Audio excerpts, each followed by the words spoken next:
Welcome to another edition of the Lucrative MMA Betting Podcast. I am your host and professional sports bettor, James Blissett.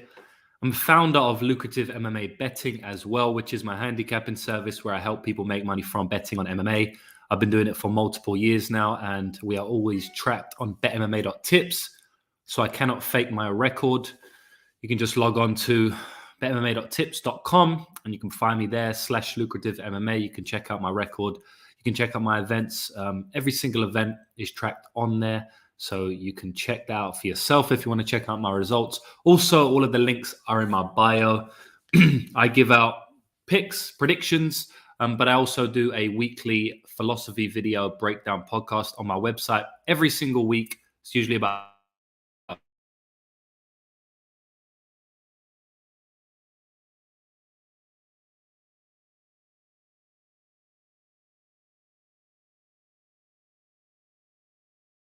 45 minutes long. It delves deep into my philosophy behind sports betting. Sports better. So that's it. That's the pleasantries out the way. We're going to break the card straight down. We've got a lot to talk about this week. UFC 277 is the return of, or the rematch, I should say, the return of Amanda Nunes versus Juliana Pena. Dana White's calling it one of the most anticipated rematches in the UFC. Yeah, I don't know about that one, but I do know that it's going to be an exciting fight. You know, the first fight was pretty exciting. Majority of Amanda Nunes' fights are exciting. And Juliana Pena, actually, her style can lend itself to some finishes in general. You know, she's a pretty tough girl, but she has been finished a couple of times via submission. And she always brings it. You know what I mean? She always tries to fight.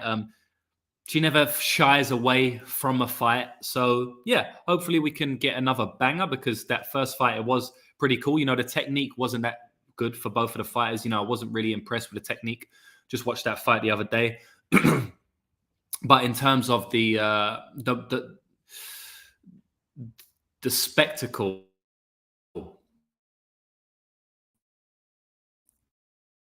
of that fight, I know a few people did predict that, so shout out to them guys. I didn't think Juliana Pena would win that fight at all. I thought she would be stopped by Amanda Nunes.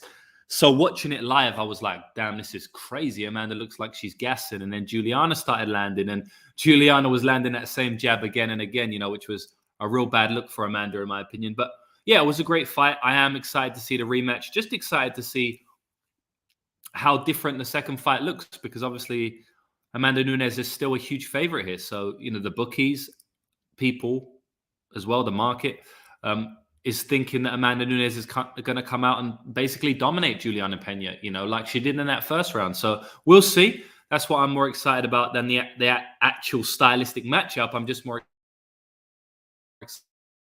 excited to see how both fighters bounce back after the first fight. And then we've got the interim flyweight championship fight, Brandon Moreno, Kai Kara-France, another rematch there. That's going to be a good fight. You know, Kai Kara-France and Brandon Moreno, 9 times out of 10, that they're in bangers. Kai Kara-France, obviously on that great run. Another crack in the first fight against Figgy. I thought, you know, he basically lost that fight. And then obviously the second fight dominated that fight. Shout out to Brandon, because we cashed a +170 on him there. And then it was the rematch, you know, rightfully so. And he lost that fight, you know, and now he's getting another chance at the title. So I don't think he should have been given the second chance. You know, look, it was a good fight, that first fight between him and Figgy. So should he have been given a rematch? It was a draw. It was a good fight. Fair enough. I did score it for Figgy, even with the point deduction. I thought Figgy won 4 rounds to 1. So, you know, do you really give someone a rematch after losing 4 rounds to 1? In my opinion, probably not. I'm glad it happened, because we did see a good trilogy, and those fighters are destined to fight each other, you know, until they retire, Figgy and Brandon Moreno. But, you know, in another world, a not so distant world, Brandon Moreno wouldn't have even got the rematch in the second time against Figgy. Instead, he's fighting, you know, for the belt again. That's like 4 times in 12 months or whatever it was, when in my opinion, it probably should have been just 1. But anyway, it's going to be a good fight between those two guys. You know, they are having a rematch. They did fight before about 3 years ago. That was a good fight. Brandon Moreno won via decision there. And we've got some other good fights on the card. You know, it's not a great pay-per-view. I'm not super excited for it compared to a lot of the other fights. But at the end of the day, I do think it's going to be a decent card. I do think there's going to be a decent amount of finishes on the card. And yeah, a few people are here saying that the connection's bad. So I'm not sure why that is. My connection to another Wi-Fi signal. Let's see if this works. I might drop out for a second, but I will be back. Just give me a second, guys.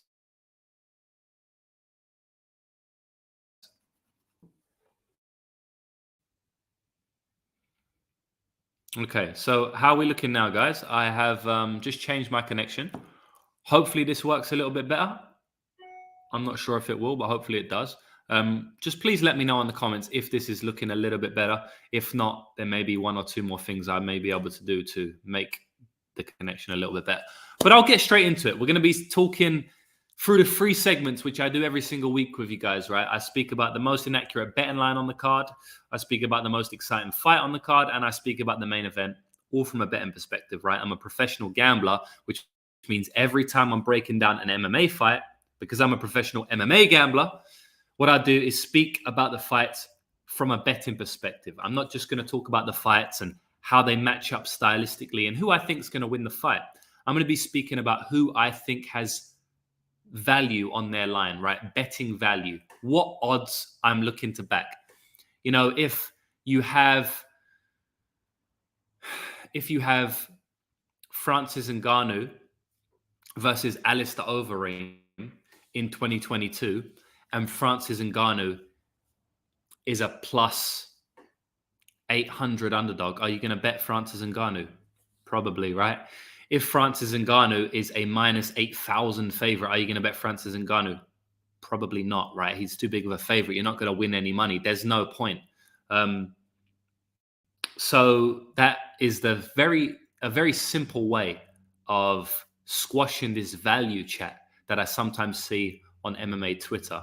And it's funny because, those arguments often deteriorate into people calling each other names and people saying the other person's stupid and saying they don't know anything about betting. And Twitter in general is just an extremely negative place. A lot of losers go on there to argue with other people for whatever reason. I don't know why. So when I'm looking at these value chats where one side is saying there's no such thing as value, you just need to bet on who's going to win.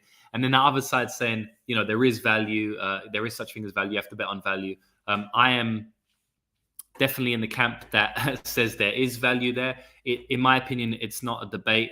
It's not even an opinion. It's like, it's not a debate. It's just the people who are not understand. People that are saying that it doesn't matter about value, either they don't understand the value conversation, or they don't understand what people mean by value, which that is a valid argument because a lot of people, talk about value in an incorrect way. They misrepresent the idea. So then people will not understand it and think it doesn't mean anything because they have a misrepresentation of the idea. So that's one reason why people disagree with it. And another reason is just because they don't understand, they are incorrect. So it's not come out here to say they're stupid or they don't know what they're talking about. It's nothing like that. It's just they don't understand the true concept of value. They haven't read it correctly. They haven't researched it correctly, or they haven't been explained to correctly. So it's really as simple as that. But the fastest way for me and the easiest way for me to explain value is just basically what I just said.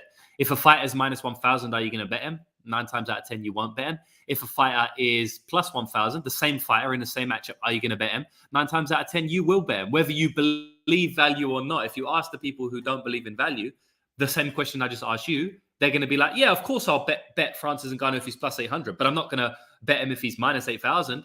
If you ask them that question, they would say that answer. So they're just admitting to the concept of value in general. So that was a long roundabout way to not only tell you that when I speak about these fights, I'm going to be speaking about them from a value perspective, but also to give you my philosophy behind sports betting and MMA betting in general, because that's one of the things I try to do here. Not only tell you this guy's going to win and this is how he's going to win it next fight. This guy's going to win via guillotine next fight. It's just also to give my expertise and knowledge on sports betting in general. I've been in the sports betting game for over 10 years. I was gambling when I was like literally 3 years old. Most people hear that and think, oh, what are you talking about? You can't gamble when you're 3 years old. I was going down to the Greyhound racetracks with my granddad. Long story short, I'd circle a number, scribble over a number because I was told to by my granddad. And they would put like a bet on for me, my nan and granddad, right? But I've been in the game for a long time. So, one of the things I like to do is educate, not only give you pure picks and predictions, but we will get into the picks and predictions now, right? And we're going to start off with the most exciting fight on the card. Like I always talk about the most exciting fight on the card. And the last 2 weeks, I've been giving you guys the platform, and I've been asking what you think the most exciting fight on the card is. And then I've been breaking down that exact fight. I'm not going to do that this week. I may make that a common thing because I feel like, it's good. It gets some engagement with you guys. And I just feel like for me, there's many fights that are going to be the most exciting fight on the card. I don't really care.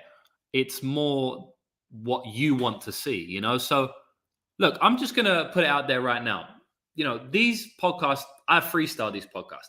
It's more of a relaxed, chilled out video, whereas some of the videos I make and some of the videos I've made and will be making on YouTube, it's going to be more constructed. It's going to have a more congruent layout to it. But these videos, they're just freestyling, So I am going to be telling you what fight I think is the most exciting fight on the card. And then I actually want you to vote as well. And look, if we get a fight which is more exciting than the fight I say, then we can go ahead and break that one down. So the fight I was looking to break down was Drew Dober versus Rafael Alves, because I think that's going to be an absolute banger. But look, there's a couple more fights on there that, potentially could make the cut. We're not going to be talking about the main event because I'm already going to talk about that. So we're not going to include that in the most exciting fight on the card. But look, you guys might want Luis Pavlovic. That's probably going to be a banger. So I'm going to give it about 60 seconds. Please vote on what fight you want me to break down for the most exciting fight on the card. And please try and, not vote for the fight you want broken down the most just because, you want it from a betting perspective. Try and actually say what you think the most exciting fight on the card is going to be. But yeah, I'll leave it there for about 30, 60 seconds. I'll let the votes come in. What fight do you want broken down as the most exciting fight on the card? In my opinion, Drew Dober versus Rafael Alves is number one. But, if you guys come up with something different, then I'm happy to break that down as well. I'm really here to help you, not to help me. So let me know what fight you want, and it'll be broken down.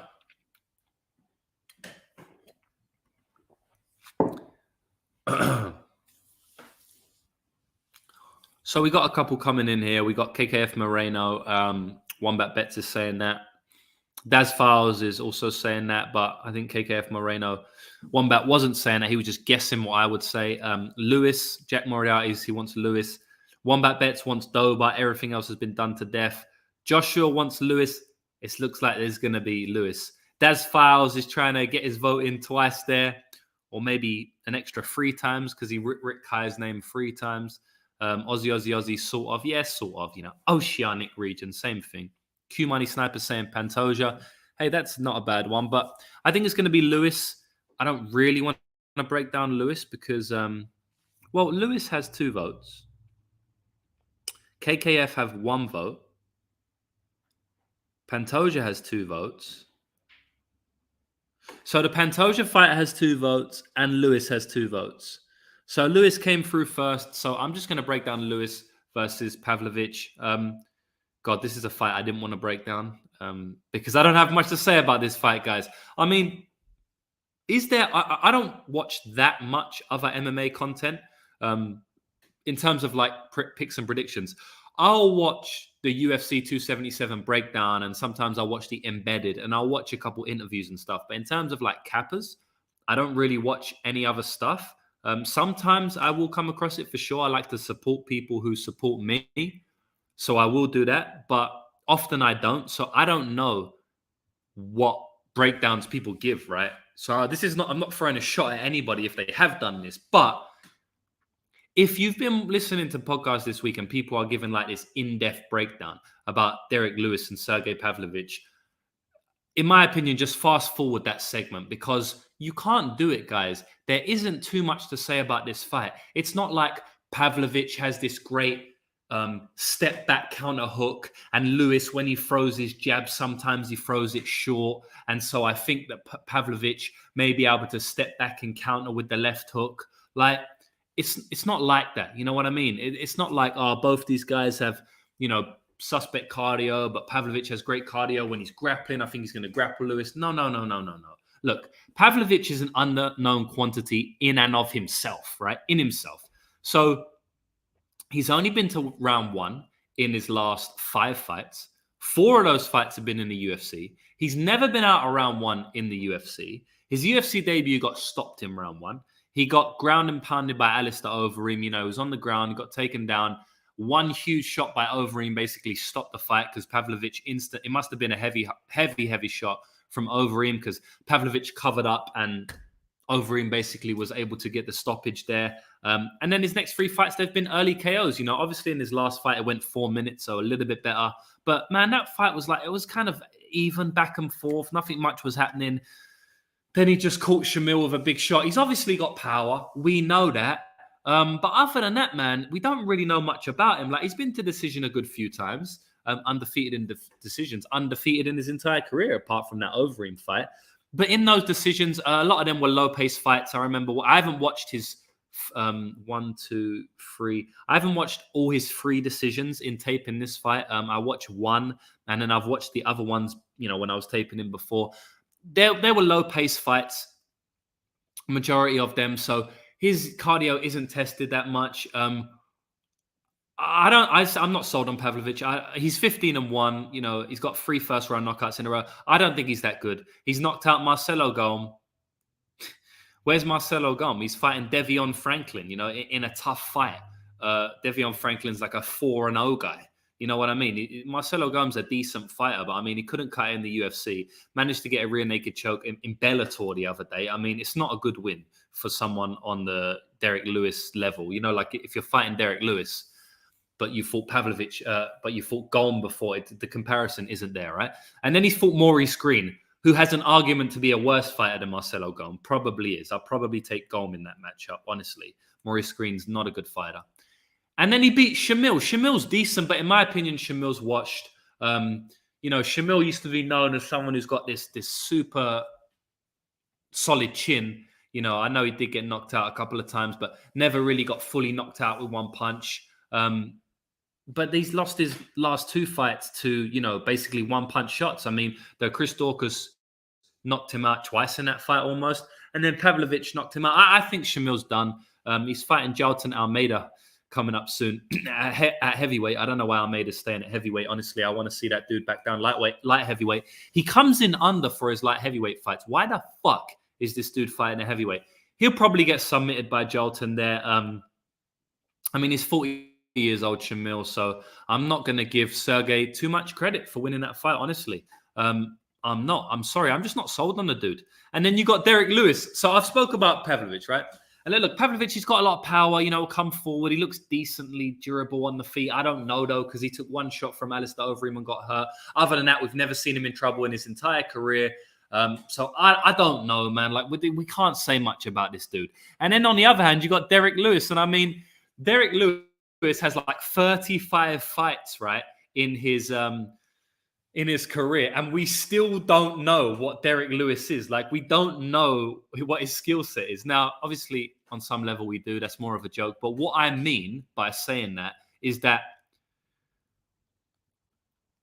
the dude is very unpredictable, right? Unpredictable in the fact that, is he going to land a knockout blow or not? Because sometimes he comes out, like in the Chris Daukaus fight, and, he lands that shot instantly. But other times he comes out against someone like Ilir Latifi and just gets grapple fucked for most of the fight, lands a couple shots and winning. So he's very predictable in the fact that he's going to be very low volume. He's going to bait you in with the low volume style. He's going to throw heavy uppercuts. When you are close to him, he's going to explode. He's going to throw heavy hooks, heavy uppercuts, whatever. He's going to throw the jumping switch kick. And that's about it. So he's extremely predictable in that sense.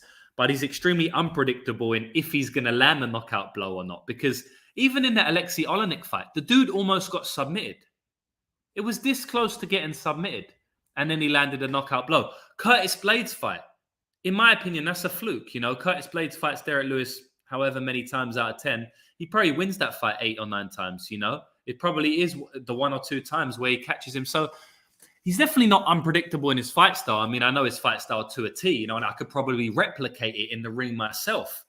Couldn't land as much power as him, but in terms of the style of fighting, I could probably replicate. I mean, it's so obvious. The dude stands like that. The flying switch kick he's got, he's got the uppercuts. Like I just said, there's not much to his game, Derek Lewis. But in terms of unpredictability, it's like, is he going to be able to land that shot or not? It really depends on the day. It really depends on his opponent. In my opinion, Pavlovic is, decent at range control, but I have no faith in Derek Lewis at this stage of his career to beat anybody other than, a one-punch knockout. And I also have no faith against Sergey Pavlovic because he's completely an unknown, in my opinion. At this level, he's an unknown. Who has he fought at this level? He's fought Alistair Overeem and Shamil Abdurakhimov. I mean, if you want to say Shamil's at Derek Lewis's level, I don't really know. Obviously, they did fight before, and Derek Lewis won that fight in round 4 as well. People say Derek Lewis gasses. That's probably his best performance in terms of gassing because he won that fight as soon as he got on top. Look, I'll say this now. Derek Lewis took Tai Tuivasa down twice in his last fight, right? He got him with those trip takedowns. Now, if he's able to get on top of Sergey Pavlovic, I don't know, man. He's very, very heavy on top. And we saw Pavlovic completely dominated on bottom by Alistair Overeem. I do think Alistair Overeem is a lot better on top than Derek Lewis in terms of the technique and stuff. But just in terms of pure power, they're probably pretty similar. If Derek Lewis lands a punch... Look, the thing about it is, right, is it that if Derek Lewis lands a punch on Pavlovic, it could be over. Also, if Derek Lewis just hurts him, he could give up because the one time I've seen Pavlovic hit with a good shot, he gave up. He wasn't knocked out with the ground and pound by Overeem. You go back and watch that fight. I've done it. You go and do it. He gets hit with I believe it's not an elbow. He gets hit with a huge punch, right? From top position, Alistair Overeem hits him with a punch. And then it obviously hurt a lot.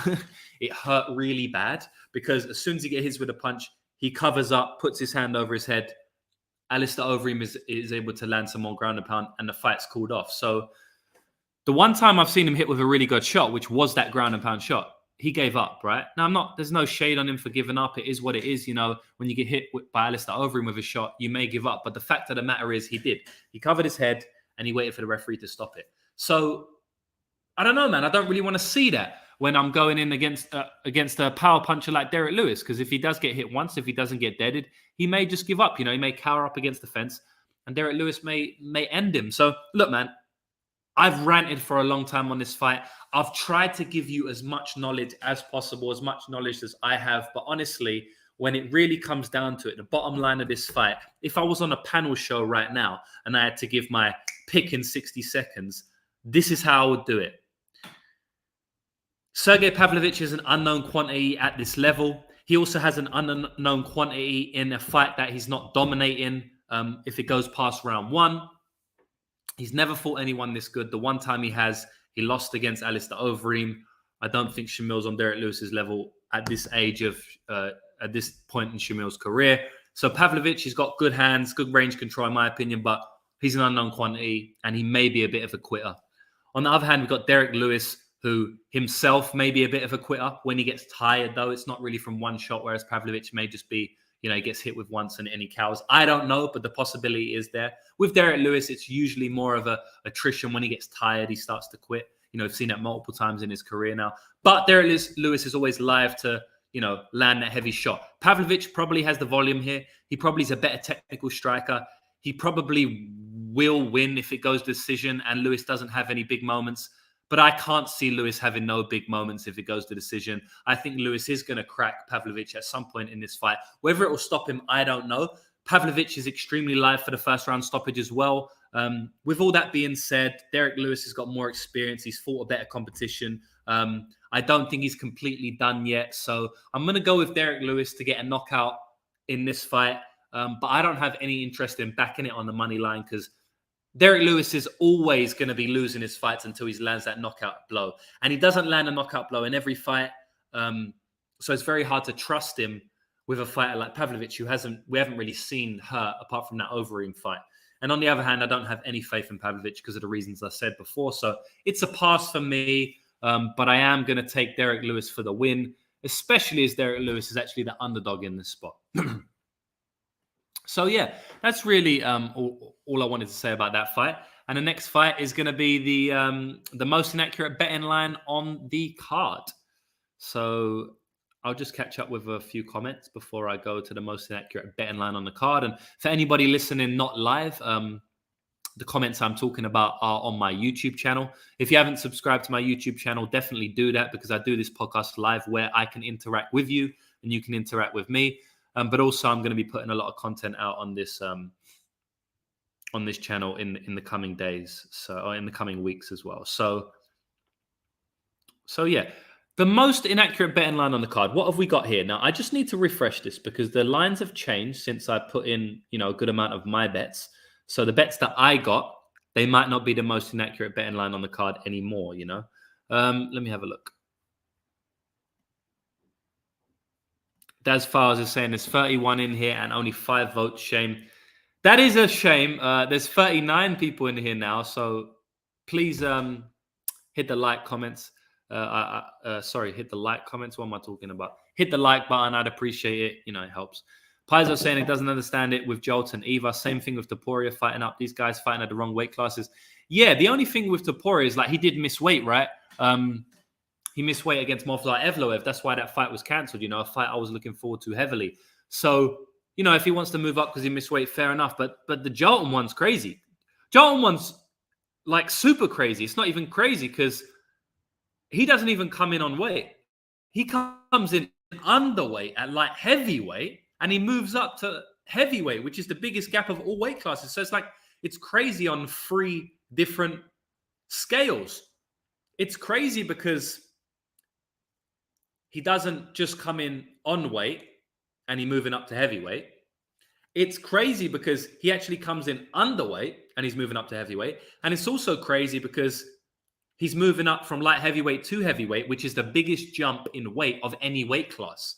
It's a potential 60-pound jump, 205 to 265. So it makes no sense there. But, hopefully I don't know what he's doing. Let's just see how the experiment plays out. We know we can compare him to Linton Vassell in a lot of ways. And Linton Vassell done very well when he moved up to heavyweight. So that grappling heavy game, it still works at heavyweight, as we saw against Parker Porter. So look, shout out to him. He's a very good fighter. We'll see. So that's far saying that over 1.5 is plus 120. I don't have any faith in Derek Lewis over 1.5, honestly, especially with a guy like Pavlovic, who basically has never been out around 1 in the UFC. I'm going to do the most inaccurate betting line on the card now. Now, look, I don't have a line which is hugely, wildly inaccurate, but sometimes those tend to do better. It really depends. I've got a few lines here. So I'm just going to have a look at the current best fight odds and see exactly what one I want to go for. Just give me a second. Go with that one. Go with that one. You know what I'm going to do? I'm actually going to go for... Oh, damn. That's the main event. You know what I'm going to do?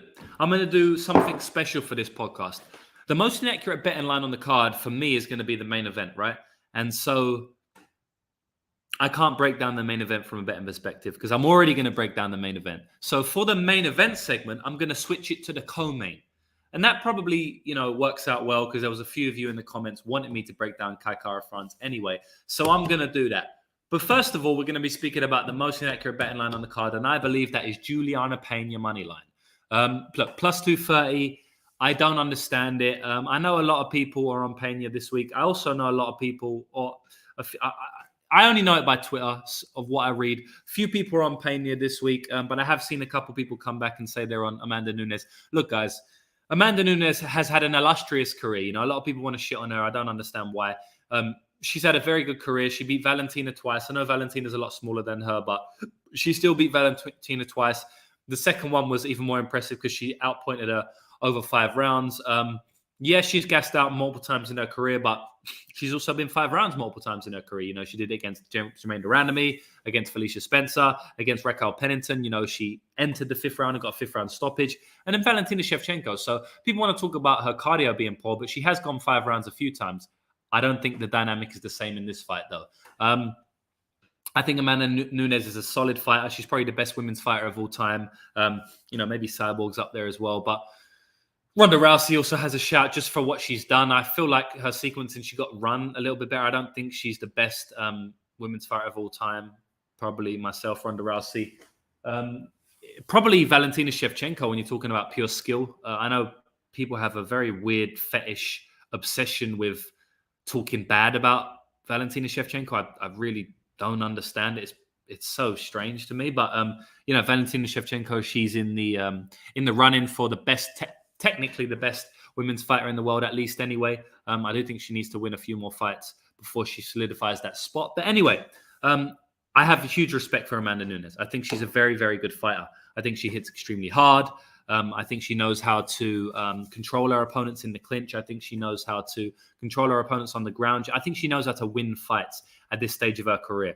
I just think Juliana Pena is a bad matchup for her, honestly, and we saw that in the first fight. I was actually quite shocked in that fight. I didn't think Juliana Pena would be able to stop Amanda Nunes there. I thought she would get stopped herself late. I highly, highly underestimated the toughness of Juliana Pena, and also the game plan of Juliana Pena, and also the ability to make Amanda Nunes work as hard as she made her work. I think Amanda Nunes gets tired in her fights if she is being grapple fucked, if she is being put in bad situations, if she is having submission attempts on her, if she has to defend rather than just control. Amanda Nunes went 5 rounds, you say, against Jermaine Durandamy and against Felicia Spencer, but honestly, they was like beatdowns. They was beatdowns, you know. They was just like she was dominating the fight. She was winning the fight easily. And those girls didn't really have anything for her. Jermaine Durandamy was doing bits on the feet. She was winning on the feet, and she just got taken down easily, and Amanda was able to control her on the ground. Jermaine Durandamy basically done nothing from her guard in that entire fight. She's a kickboxer, Durandamy, you know, which is not that great when you look at Juliana Pena's loss via choke from the kickboxer, Durandamy. But, you know, we'll get to that in a minute. I just think that Amanda Nunes, you know, I don't think her style is suited to 5 rounds. She's made it work for 5 rounds because she's a very clever fighter. But I do think that if you can do what Juliana Pena done, which is make her work, land in the boxing, like Juliana Pena was clearly winning the boxing exchanges in the first round. There wasn't that many of them, but in the first round she was. And then obviously in the second round, she was dominating the boxing exchanges. So even when they was fresh, Pena was winning the boxing exchanges. That's why Amanda Nunes was just heavy leg kicking her. Amanda Nunes was leg kicking her heavily, you know, and affecting that lead leg. And then Juliana Pena was, you know, winning the boxing exchanges. That's how the first round was, you know. It was a close round, other than when Juliana Pena slipped or she got taken down off a kick, and then, you know, Amanda Nunes dominated from top position. But Pena was making her work from bottom. So I just think that if Amanda Nunes does get on top here, which she probably will need to, and if she doesn't if she doesn't get on top, I kind of see Pena winning some of those boxing exchanges, and, you know, maybe making Amanda Nunes tire through those boxing exchanges or clinch exchanges that Pena will probably initiate, because she knows she has to get Amanda Nunes tired. Like she knew in her last fight. She fought a very good game plan in her last fight. Even though she got dominated from top position in her last fight, if you actually go back and watch the corner, the corner work in that last fight, in the Juliana Pena corner, you will see that Juliana Pena's corner said, "You've got her right where you want her. You're doing perfect. Well done. More of this." That's after she got dominated from top position, you know, for the second half of that round. So they knew what they was doing. You know, the Pena corner knew what they was doing. They wanted to gas Amanda out. Not to say they wanted to be on bottom, but they was happy to be on bottom in the first round if they needed to be. It's a 5-round fight. They knew that Amanda would gas. They thought Amanda would gas, and they was right. So look, man, to finish my breakdown, I think that Amanda Nunes is always live to get that stoppage early, the first or second round. If she doesn't get the stoppage early, which Pena's a tough motherfucker. I know Pena's been finished before, but that was that armbar by Valentina Shevchenko, and that was that guillotine choke by Jermaine de Randamie. Both of those are like just lapses in concentration. I don't really think Amanda Nunes is going to be armbarring her from bottom. I don't think she's going to be getting a choke unless she's kind of like hurt her first. Amanda Nunes, she got decent jiu-jitsu, but it's not like, I don't know, she doesn't have great finishing ability in the jiu-jitsu. Like you're not going to see Amanda Nunes get like a opportunistic guillotine, switched into a DAS or something like that. It's going to be like Amanda Nunes smashes you from top position and just takes your arm and you let her have it because you don't want to be in there, Megan Anderson. Or it's going to be like she triangle chokes you because she's dominated Megan Anderson, or she hurts you and then jumps on the back rear naked choke like she did Misha Tate. It's going to be like that. So I just feel like Pena's going to be able to survive, or she's got a decent chance of surviving the first 1 or 2 rounds. And I think the type of style Pena brings to this fight is that she probably will make Amanda Nunes tired at some point. So if she does that, yeah, man, I think that she's going to be able to finish Amanda Nunes. So look, Amanda Nunes, Juliana Pena money line is decent, and Juliana Pena inside the distance is decent. And I'm going to give both of those bets. You can get like plus 230 and plus 430 or something, plus 450. So I'm going to give both of those bets to the most inaccurate betting line on the card. Just from what we've seen in this first fight, it does really open my eyes. I don't really see how you can line Amanda Nunes at minus 300 after the first fight. It doesn't make any sense to me. So that's it. Paizo is saying, saw a tweet from Conor Burks that newly crowned UFC champions are 11-2 in immediate rematches with the fighter they took the belt from. Interesting. So the 2 would probably be, it depends. The 2 would be Figueiredo and Moreno, right? Because, Moreno took the belt from him and then lost the belt. So that's 1. But then Figgy retained the belt on the first fight. He didn't win the belt, but he retained the belt and then lost the belt in the second fight. So that wouldn't count because they didn't take the belt. But Brandon Moreno took the belt from Figgy and then lost an immediate rematch. So that's that 1. I don't know who the 1 is. If anybody in the chat know that, who knows? But anyway, the odds are pointing in the favor of newly crowned UFC. Yeah, the odds are pointing in the favor of Juliana Pena in terms of this one here. But honestly, I don't really look at patterns like that too much because it's very dependent on the fight, right? So we've got Daz Files here, who has actually gave me my second donation of all time. Don't blink. Shout out to Daz Files. I really appreciate that. I was able to allow donations a while back. Sorry, not a while back. Well, a while back, I was able to allow donations. I've had like over 1,000 subscribers for quite a while, but I only just did it last week, and I got my first donation from Capping Service. Shout out to Capping Service, and then Daz Files is my second donation, so I really appreciate that. $10 from Daz. Shout out to you, my man. Hopefully, we can win some bets this weekend and win that $10 back. One Bets is saying Stipe. So Stipe won his belt from Ngannou, but it wasn't an immediate rematch, though. So no, it's not that one. GSP Serra. Yeah. Was that immediate rematch? I think Serra had one fight in between, did he? Maybe not. Or GSP had one fight after. I don't know. You might be right, though. But yeah, that's it, guys. I think Pena and Pena inside the distance are decent value bets this weekend. The potential is always there for Amanda Nunes to look like she's a huge favorite, like she has done in most of her fights. But not somewhere I want to be laying my money. Amanda Nunes at massive chalk, considering the first fight, guys. So yeah, the next fight we're going to break down would usually be the main event segment. We're making it the co-main event segment because the most inaccurate line took over the main event segment. So yeah, the co-main event of the evening, probably one of the fights I'm looking forward to the most on the card. Brandon Moreno versus Kai Kara France. I think this is a solid fight. Yeah, I think this is a solid fight, man. I think Brandon Moreno is probably going to do what he did in the first fight, which is just beat Kai Kara France to the punch more often than not. He did lose that first round, but, that was kind of contingent on Kai Kara France getting that knockdown. I just think Brandon Moreno is kind of a level above Kai Kara France.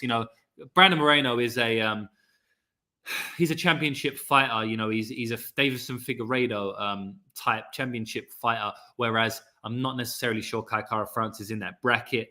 He's definitely up there. But I just feel like the stylistics anyway in this fight, the kickboxing, I think Brandon Moreno's a little bit better. I think Brandon Moreno has a little bit better wrestling. And I think Brandon Moreno has a little bit better grappling. So I honestly do think Brandon Moreno will win this fight. Now, I'm not really rushing to the door to bet him at -225, -200, just because I do think the margins can be close in this fight. The margins were fairly close in that first fight. And even though, he won 30-27 on one judge's scorecards, 29-28 on the other two judges, the margins were fairly close. So, there is a world where Kai Kara France just landed one or two more decent punches in that fight.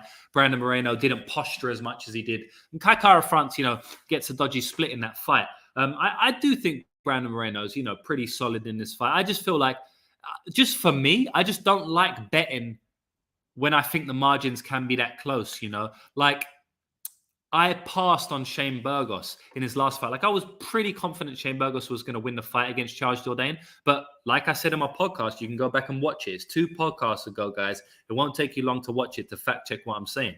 I spoke about Charles Jourdain versus Shane Burgos as the most exciting fight on the card. I said Shane Burgos is going to win via round 3 or via decision. And he did win via decision. So I was completely correct on my breakdown there.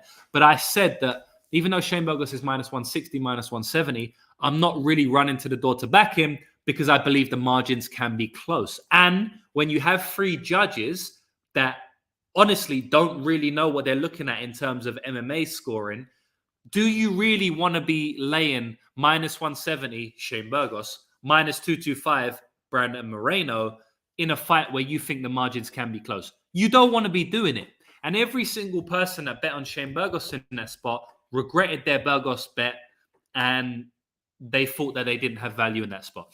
So it's kind of similar here, where I'm thinking Brandon Moreno's solid, and it might be illusion of value. Brandon Moreno maybe 90% in this matchup, but the margins always look close, so he never quite looks like he's 90%.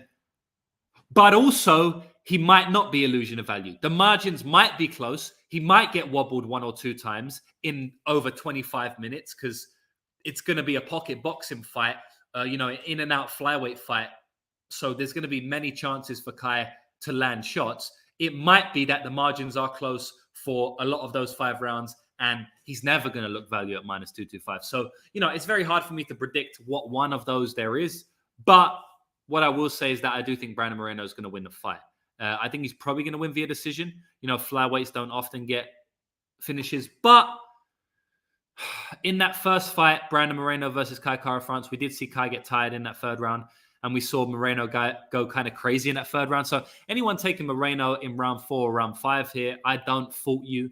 Anyone taking Moreno submission, I don't fault you. But I'm not really into backing it myself. In terms of the round 4 and round 5, yeah, but I kind of favor in a decision, and then they're giving me +140 for the decision. So because I think the 4 and 5 are live, and we don't really know what Kai's like over 5, and in the fight he did go 3 rounds against Moreno. He looked like he was tired in round 3. So all of that make me want to pass on the 4 and 5. And then the +140, makes me want to pass on a decision, even though I am backing that to happen. So, yeah, that's all I really have to say, guys. That's the podcast done. We smashed out in 45 minutes today. Usually we go on for a bit longer. I will answer anybody's questions in the chat before I go, because I do have a little bit of time before I go. But I just want to thank everybody for watching. To quote what Narco Cop says, and, as one of my good friends, Narco, I really respect that dude. I did go on his Lambo Plays. Make sure you check that out. He has a podcast called Lambo Plays where he gives you +300 plays or better. And I went on there last week. And as he always says at the end of the show, which I want to reiterate here, without you guys, there would be no show. There's 55 live viewers in here now. There's going to be thousands of viewers by the time this podcast is completely done. if I don't get the podcast out, if I get the podcast out more than one day before the fights, we usually hit about 1,000 or over 1,000 views. So, there's thousands of you watching, or 1,000 at least, watching. And, without a show, without you, there would be no show. So thank you for that. Thanks for tuning in. Hopefully I can help you win some money. That is always my goal here. I put out tons of free content. I do have my paid service, but I also put out tons of free content. I'm constantly posting up on Twitter what I think about certain matchups. I'm constantly, putting out videos on this YouTube channel. But not only that, I'm also doing lots of stuff on Instagram, where I'll do Instagram lives and stuff. I did a 1 hour live on UFC London the other day on my Instagram, only exclusive on my Instagram. So yeah, if you haven't followed me on Instagram, definitely do that, because you're missing out on a lot of content if you haven't, a lot of free content, I should say. But yeah, other than that, I'm going to leave now. There's a few comments coming in, so I'll go over them. But if you don't have any more questions for me, I'll shoot after these comments here. Sneakers is saying, I had Burgos by split majority decision where I took both sides, but it hit. Well done. Well done. You knew the margins would be close. You had access to the split and majority, and you capitalized on that. So congratulations to you. Oh, shit. Was it a unanimous decision? Fuck. Sorry. I wasn't trying to be condescending there. I actually genuinely, in my head for 1 second, I thought it was a split or majority. Oh, no, you said it hit, so it must have been. No, you just said it hit, so that's all good. Let me check. I didn't actually watch these fights live. Oh, majority decision. Awesome. So you hit that. So I'm happy for you there, bro. Sneakers saying, you thinking Edwards Kim is a decent spot for a split decision? I missed breakdown. So I didn't actually break down that fight. I don't know, man. I don't have much opinion on that fight. That's the only fight on the entire card where I haven't done enough tape on it. The reason I haven't is because I don't have much interest in that fight overall. But I am going to go back and watch 2 or 3 more fights, mainly on the Kim side, to decide what I want to do with it. The other one from before was Couture winning. Ah, okay. Interesting. So you have to go way back when. Any thoughts on the Pateria and also Pantoja sub 500 is a silly line? Okay, so Pateria, I think, yeah, like I don't mind Pateria in this spot, right? But I honestly thought it'd be an underdog because he doesn't look very good, but he's actually the favorite. Minus 125, minus 120 if you're lucky. I have no interest in playing a completely unproven dude who doesn't look that good at minus money. I have no... you're saying he's plus money now, maybe on 1 book or 2 book, but I don't know, like how much plus money is he? He's going to be maximum plus 110, right? I have no interest in playing him at plus 110. He needs to be plus 150 or above for me to play him. He looks decent, but he's shown some terrible... he's also looked terrible in fights. When he went to split decision, I think it was against that dude who's like 15-15 or whatever it was. Or it was like 15-7 or something. Felipe Diaz, I think it was. That wasn't a good look. That fight was like kind of a shit fight. I don't know. I feel like, look, he's a better striker than Nick Negumereanu. Nick Negumereanu. But Nick will push the pace. He'll make you tired. I have seen him, I have seen Pateria not really like that clinch control position. So I don't know. Complete pass for me. I don't want to get behind Nick Negumereanu because I don't think he's very good. I will say that I think Paterio has like... minus, 200 upside. I think he could just outpoint him on the feet and look quite good. Whereas I think Negumereanu's kind of going to have to make it close. But honestly, if Pateria tires, Negumereanu could finish him, so could look minus 200 as well. As you can see, I don't have much a good read on that fight. I think both fighters are kind of bad, not very good. And I think Pateria has a little bit more upside, but I think he's very unproven. I will say, though, that he has more upside, which I've used 3 times now, but he does have a lot more upside because he's very young. He's like 26. And a lot of those regional scene fights, he's 21, 22. So we definitely have to give him some credit, in that spot. I do think this could be a spot where he looks like value, but I don't know, so I'm not backing it. Pantoja sub plus 500. Yeah. Look, it's live. A club and sub is live. And a guillotine maybe live. I don't think Pantoja is going to wrestle because he never wrestles. So it's kind of annoying. I never like to back a submission prop if a fighter's not going to be wrestling or their opponent's not going to be heavy wrestling. So it's hard to it's hard to say whether it's a silly line. I just don't like backing those props when I know the fight is probably not going to wrestle. If anything, I think Perez is going to wrestle in this fight. Yeah. James Lee is saying Moreno a better grappler than Kai Kara-France. He justified to get Askar. Honestly, brother, it's not even close. Moreno is levels above Kai Kara-France in the grappling, both with the offensive wrestling and both with the defensive wrestling. It's not close at all. Fubu is saying he beat Askar. Very lucky that went to a draw. Brandon Moreno deserved that win against Askarov as well, in my opinion. Fubu saying Pantoja will wrestle when Alex puts him there. Yeah, I don't think. He's going to have to wrestle, right? Because I think Alex is going to be wrestling in this fight at points. I don't think Alex is just going to shoot for legs as soon as the fight goes off, but I could see him getting clipped and panic wrestling. So I do think the sub's live for that, and I do think Alex in general, if he doesn't get clipped, is just going to be wrestling. Pantoja's going to have to be forced to wrestle, So, I don't think he's going to be doing much offensive wrestling. I think Alex Perez is going to be the one getting takedowns. I don't think Pantoja is going to be getting too many takedowns. And if you look at Pantoja's career, his submissions don't really come from wrestling. His submissions come from guillotine chokes. His submissions come from club and subs. And his submissions come from, taking a back in a mad scramble rather than, I'm going to take you down, pass guard, and then submit you.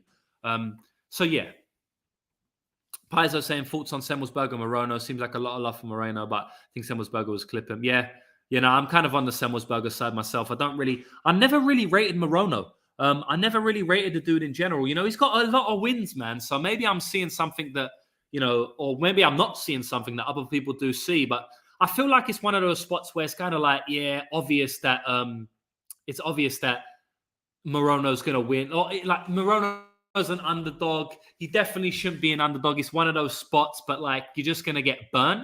I think it could be that. But then again, do I really want to play Semmelsberger at -160 against such a proven guy like Moreno when Semmelsberger has done jack shit in the UFC? Maybe not, but I don't know, man. I feel like Semmelsberger could hurt Moreno in this fight. I don't know. I'm on the Semmelsberger side before, but I'm probably gonna, because I want to back Semmelsberger, because there is a lot of these spots, guys, where the line looks wide initially. You're like, how the fuck can this guy be an underdog? Then when you go into tape, you're like, I can kind of see something, but still, I'm gonna stick with this dude because he's got way more experience. Bomb. And oftentimes I've seen those spots, fail the market. So this might be one of those spots. So I don't know. A lot of people think this is a good fight for Moreno. So I'm just going to wait. I'm going to do some more tape actually on this one. I rarely do more tape after I've finished tape. It's very rare. But there are times where I'll be like, okay, like the Kim versus Edwards fight. There'll be times where I'm like, you know what? I don't have a good read, but I think I could get a good read if I look for these specific things. Most of the time, if I can't get a good read in, 2 or 3 fights each, max, then I'm like, okay, just next fight. I don't have a good read. I'm never going to get one. But for the Semmelsberger Moreno, I'm kind of in the boat where I feel like I could see a few things if I look for some things on tape. So a little bit of a rant to say that I'm on the Semmelsberger side. But I am going to go into tape a little bit more on that one. Bro, Mason Jones, what a disappointment. Oh, my God, don't tell me about it. Great heart and fighter, though. Yeah, great heart. But one of the worst fight IQs I've ever seen displayed in the octagon. I have to very, very heavily rethink my Mason Jones bets and laying money with Mason Jones if, because of that performance, honestly. I thought it was going great after round 1, but yeah, he just capitulated. I thought he would have way more success in the grappling, so yeah, I was wrong about that. Kyle Moreno. I'm going with Moreno there. Fubuse Moreno is the welterweight Sean Strickland with a lot more kicks, right? And I'd argue that Sean has a better chin, probably. And better range control, honestly. He's better. Sean Strickland is better. All right, so that's it, guys. Not much more to say. I've broke down everything, and I've answered some of your questions. We've almost hit an hour now, which is good. You know, it looks a little bit better than that 45 minutes. We're on 55 minutes now. So shout out to everybody. Jake Berlin. One last question before I go. Any thoughts on this Hamby guy? Last time we saw a guy from the Egyptian wrestling program debut, lost on Bellator at like -800.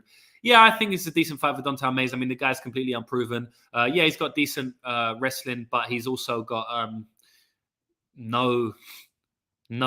he doesn't even wrestle. Like, he doesn't wrestle a lot. Like, I've seen him wrestle and he looks solid. You know, he's an Egyptian wrestler. He's fought in the Olympics as a wrestler, but I don't know. He doesn't wrestle that much. Everything else is unproven. His striking looks very rudimentary. Yeah, I think this is a decent fight for Don'Tale Mayes. Daz is saying, cheers, thank you. Wombat saying, I love you. I love you too, Wombat. I love wombats. I have a photo with a wombat, bro. Me and a wombat are cuddling. It's quite epic.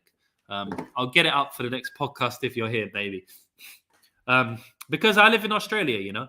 So I have to have photos with wombats, you know. Koalas and wombats, right? Fubu saying, cheers, James. Appreciate you being here, Fubu. Appreciate it, man. Good luck with your bets this weekend. Good luck with you too. Good luck with your ones too. Wombat, goodbye. All right, take care, everybody. I'll be back next week. Good luck on all your bets.